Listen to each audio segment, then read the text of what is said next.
Two people, same city, same Tuesday night, same exact minute.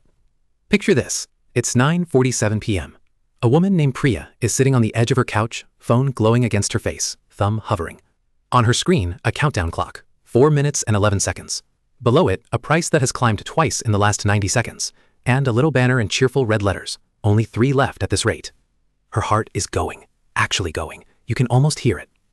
Across town, in a slightly smaller apartment, a man named Desmond is asleep, fully asleep, and while he sleeps, at 9:47 p.m., a small automatic transfer moves $400 from his checking account into a plain brokerage account he opened 2 years ago and mostly forgot about. No countdown, no banner, no pulse. One of these two people feels like their whole life is happening right now. The other one is drooling on a pillow. And here's the part I want you to sit with before I explain anything. If you froze time at 9:47 and asked 100 people which one is the important financial decision, 99 of them would point at Priya. The urgency, the stakes, the clock. They would be pointing at the wrong person. Because over the next 10 to 20 years, the sleeping one wins. Not by a little, by a margin that would make Priya put her phone down, if only she could see it. But she can't. Nobody can at 9:47. That's the whole trick. Welcome back to Modern Wealth. I'm Neo. Tonight, we're going to talk about the price nobody prints on the screen, the one that gets added the second you feel like you have to decide right now. I call it the surge price. Let me define it clearly, because if you can name it, you can survive it. A surge price is not the number on the tag. A surge price is what gets charged to your judgment when two things collide at the same instant: scarcity and social proof. Scarcity says, this is running out. 3 left. Ends tonight. Once in a lifetime. Social proof says, other people want this too. 42 people are looking at this right now. Sold out in your size. Your friends already went. Alone, each one is annoying. Together, they do something specific to your brain. They switch off the part of you that asks quiet questions. The part that says, wait, can I actually afford this? The part that says, what am I giving up to say yes? That part goes dark. Not because you're weak, because you are human. And this mechanism was built, tested, and refined to do exactly that. And I want to be fair here. This isn't only about a trip. It's the concert ticket that doubled while you were reading the terms. It's the once-in-a-lifetime upgrade the airline offers you at the gate when you're tired and already committed and everyone around you seems to be saying yes. It's the limited edition drop with a queue wrapped around the block, the wedding venue that has 1 Saturday left in your season, the house with 3 other offers, act now, the watch, the bag, the car trim you didn't want until they told you they only made a few. Every one of those is the same machine wearing a different outfit. Engineered urgency, plus the feeling that everyone else is already moving, aimed at the one moment your defenses are down. And it is not an accident that it feels this way. Teams of genuinely talented people study exactly how long a countdown needs to run before it stops feeling informative and starts feeling like a threat. They test which shade of red makes only 3 left at this rate hit harder. They know down to the second when your brain stops asking, is this a good deal, and starts asking, will I lose this if I wait? That switch has a name in the rooms where it gets built. They call it urgency optimization. You just call it Tuesday night. Here's the quiet, uncomfortable truth of this whole episode. The surge price is almost never about the money you spend. Priya at 9:47 is not really being sold a trip. She's being sold a reason to stop thinking. And she pays for that reason with something far more expensive than dollars. Hold on to that. We're coming back to it. Let me tell you about Priya and Desmond properly, because they're not villains and heroes. They're the same person on 2 different nights. They could both be you. Priya is 34. She's good at her job, she's not reckless, and if you showed her a budget, she'd read it line by line. That's what makes her a perfect target. The machine isn't hunting careless people, it's hunting careful people at a careless moment. The trip was real. A group of friends, a place she'd always talked about, a date that would never line up this cleanly again. Someone started a group chat. Photos started coming in. Somebody said, we're all in. Are you in? And then the booking site did its part. Prices rising in real time, rooms disappearing one by one. That clock ticking down like it personally wanted an answer. Now watch the sequence because it's always the same. First, the feeling arrives. Then, the justification arrives to serve the feeling. Priya didn't decide to go and then find reasons. She felt the pull, and her clever, careful brain rushed in behind it to build a case. You only live once. I've earned this. I never do things for myself. The memories are worth it. Money comes back. Time doesn't. Every one of those sentences is true, by the way. That's what makes them dangerous. A good justification is just a true statement pointed in a convenient direction. She booked it. $4,100 all in, once the surge finished climbing. And for about 6 minutes, she felt incredible, chosen, alive, part of it. Now, Desmond, same age, roughly the same income, arguably a more boring person on paper. 2 years earlier, Desmond did something that generated 0 excitement and 0 photos. He opened a plain brokerage account, not a retirement account, a regular, taxable, nothing special investment account. And he set 1 automatic transfer, $400 a month. Then he did the hardest thing of all. He left it alone. There was no thread. Nobody said, Desmond, we're all in. Are you in? No countdown ever appeared on his screen. On the night Priya's heart was pounding, his account moved $400 and made exactly zero sound. Here's the imbalance I promised you at the start. Priya's decision felt enormous and was, financially, a footnote. Desmond's decision felt like nothing and was, financially, the whole story. And if you're feeling a little defensive on Priya's behalf right now, good. Hold that feeling, because I am not going to tell you the trip was a mistake. Stay with me. Let's talk about what the search price actually costs, not the sticker, the real thing. The $4,100 is not the damage. If Priya had calmly decided months ahead, I want to take this trip, and I'll fund it from money set aside for exactly this, then $4,100 is just the price of a trip she chose. That's fine. That's what money is for. The cost isn't the number. The cost is the judgment she suspended to justify the number. Say it slowly with me. The real cost of an urgency price decision is not the price. It's the thinking you turned off to make the yes feel okay. Because here's what that suspended judgment does. It doesn't stay switched off for one purchase. It builds a habit. The next time a clock appears, it's easier to skip the questions, because last time skipping the questions felt amazing. The machine trained her. Every surge she says yes to makes the next surge more likely to land too. That's the compounding nobody warns you about. Not compounding interest, compounding surrender. And there's a second cost, quieter and meaner, opportunity. Every dollar that runs out the door under pressure is a dollar that will never sit inside Desmond's boring account, quietly working for the next 20 years. Priya didn't just spend $4,100. She spent whatever $4,100 would have become. And more importantly, she reinforced the reflex that keeps spending it again and again at every future 947. Let me put a real number on the reflex, not the single trip. Say the surge reflex cost you roughly $400 a month in decisions you'd never make calmly. That's not a fortune. That's one nice dinner and one impulse buy and one clock you couldn't resist. Over 20 years, invested instead at a reasonable long-term return. That reflex is the difference between a couple $100,000 existing and not existing. Wait, read that again. The reflex, not the trip, is the expensive part.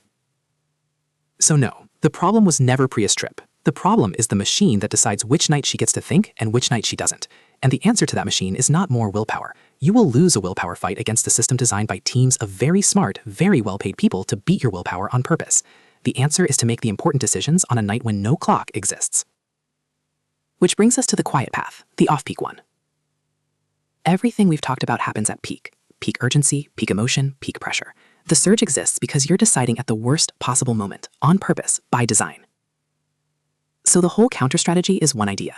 Move your most important money decisions to off-peak hours. Make them early, make them boring, make them once, and then let them run in the background on a night when nobody is watching and nothing is ending. Let me give you the destination first, then the vehicle that actually gets you there. Because most people know the destination and skip the vehicle, and that's exactly why they stay stuck for decades. The destination is a number.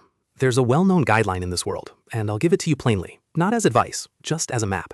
It's sometimes called the 4% rule. The rough idea is this. If you can build a pile of invested money worth about 25 times what you spend in a year, that pile can reasonably support you, drawing down around 4% of it annually for a very long time. Spend $40,000 a year, the target is around $1 million. Spend 60, it's around $1.5 million. It's a rule of thumb, not a law of physics, and reasonable people argue about the edges. But as a target, it does something powerful. It turns a vague fear, will I ever be free, into a solvable variable, a number you can actually aim at, instead of a feeling you can only worry about. Now here's where almost everyone builds the thing wrong, and I mean carefully, responsibly wrong. They pour everything into retirement accounts, the 401k at work, the IRA on the side, and those are wonderful. In 2026, illustratively, you can put up to $24,500 into a 401k and around $7,500 into an IRA. The tax treatment is a genuine gift. If your employer matches, take the match, always. That's free money, and there is no clock on it. I am not telling you to skip those. Please don't hear that. But those accounts have a lock on them. In general, you can't touch that money without penalty until age 59 and a half. That's the deal you made for the tax break. And it's a fine deal, until you realize what it quietly means. It means if freedom arrives early, or opportunity arrives early, or you simply want to change your life at 45, the retirement accounts can't help you. They're locked. You built a beautiful reserve you're not allowed to open yet. You did everything right and still can't get to your own money when you actually need it. This is the piece almost nobody sets up, the bridge. A bridge account is just a plain, taxable brokerage account. No special tax magic, no lock. You fund it alongside your retirement accounts, not instead of them, with money you've already decided, off-peak, calmly, is going to be invested and left alone. And its entire job is to cover the gap, the years between when you might actually want your freedom and 59 and a half, when the locked accounts finally open. It's the span between the life you have and the life you're building toward. Retirement accounts are the far side. The bridge is how you cross before the gate unlocks. And it does double duty. That same account is your opportunity fund, the chance to take the lower paying job you love, the runway to start the thing you keep talking about at dinner, the ability to walk away from a room that's making you smaller. Freedom isn't only about stopping work at some distant age. It's about having, at any age, the power to say no to a surge because you already said yes to yourself years ago on a quiet night. You can hear the difference, can't you? The surge account and the bridge account are opposites. One is built at peak, under a clock, to serve a feeling. The other is built off peak, with no clock, to serve a life. Let's make the math concrete for a second, because vague hope is not a plan. Say you're 32 and you want the option, not the obligation, just the option, to step back from full-time work at 48. That's 11 years before the retirement accounts unlock at 59 and a half. If your version of a modest year costs $50,000, you're looking at roughly $550,000 sitting in that bridge account by the time you'd want to cross it. That number can feel enormous sitting here in a video. It felt enormous to Desmond too on the day he opened the account. But $550,000 is not one decision. It's $400 a month compounding quietly for a long time, with nobody watching and nobody clapping. The number only looks impossible if you try to build it in a hurry, at peak, under a clock. It looks completely ordinary if you build it off peak, a little at a time, starting tonight instead of someday. Now I have to be honest with you, because this channel doesn't sell fantasies. The bridge only works if you build it before you need it, and that sentence sounds obvious and is secretly the hardest thing in personal finance. Here's why. The bridge has no exciting beginning and no exciting middle. The day you open the account, nothing happens. $400 moves. Then a month passes and 400 more moves. Then a year passes and you look at the balance and it's small and unimpressive, and honestly a little disappointing compared to how good it felt to be disciplined about it in month 1. There is a long stretch in the middle of every bridge where you are doing everything right, and it looks like nothing. No one posts about their brokerage account being up modestly in year 3. There's no thread, no photos. Nobody says, "We're all in, are you in?" The middle of the boring path is uncelebrated by design, because the entire point of it is that it makes no noise. And that silence is exactly where people quit. They don't quit at the start. The start is easy. The start is motivated. The start feels like a New Year's resolution with a countdown of its own. They quit in the middle, in year 2 or 3 or 4, when the account is real but small, when a surge appears with its lovely clock and its warm banner, and the calm, boring account has never once made them feel chosen. The surge offers a feeling tonight. The bridge offers a life in 15 years. And in a fight between a feeling tonight and a life in 15 years, tonight usually wins. That's not a character flaw. That's just how the clock works on all of us. So let me reframe the middle for you, because I think it's been sold to you wrong your whole life. The boring middle is not the price of the reward. The boring middle is the reward. The whole thing you're actually buying when you fund that account is a version of yourself who no longer flinches at account time, who can watch the price climb and the banner flash and 42 people looking and feel of all things calm, because your important decision was already made months ago, off peak, by a clearer version of you. Nobody claps for the middle. Learn to clap for it yourself, because on the far side of that uncelebrated stretch is the only kind of freedom that lasts, the kind you built when no one was watching. And here's the quiet turn. Desmond, our sleeping friend, is not more disciplined than Priya. He's not smarter. He just moved one decision to a night with no clock, and then protected it from every night that had one. That's the entire difference between them. Not income, not willpower, timing. He decided off peak once, and let it run for 2 years without touching it. I want to be fair to Priya one more time, before we move on, because I don't want you leaving this video thinking discipline is a personality trait some people are simply born with. Desmond had a hard month too. 6 months into the automatic transfer, a friend's wedding came up, out of town, expensive, and for about 4 days he genuinely considered pausing the bridge account to cover it. He didn't pause it, not because he's a machine, because he'd already decided, off peak, before the wedding invitation ever landed, that the transfer was not a suggestion, it was a fact about his life, like rent. That's the actual trick. You don't win the willpower fight in the moment. You win it months earlier by turning the decision into a fact instead of a choice you have to remake every single time a reason to skip it shows up. You can do the exact same thing, tonight, while it's quiet.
Somewhere out there, right now, a clock is counting down on somebody's screen, and their heart is going, and they feel like their whole life is happening in the next 4 minutes.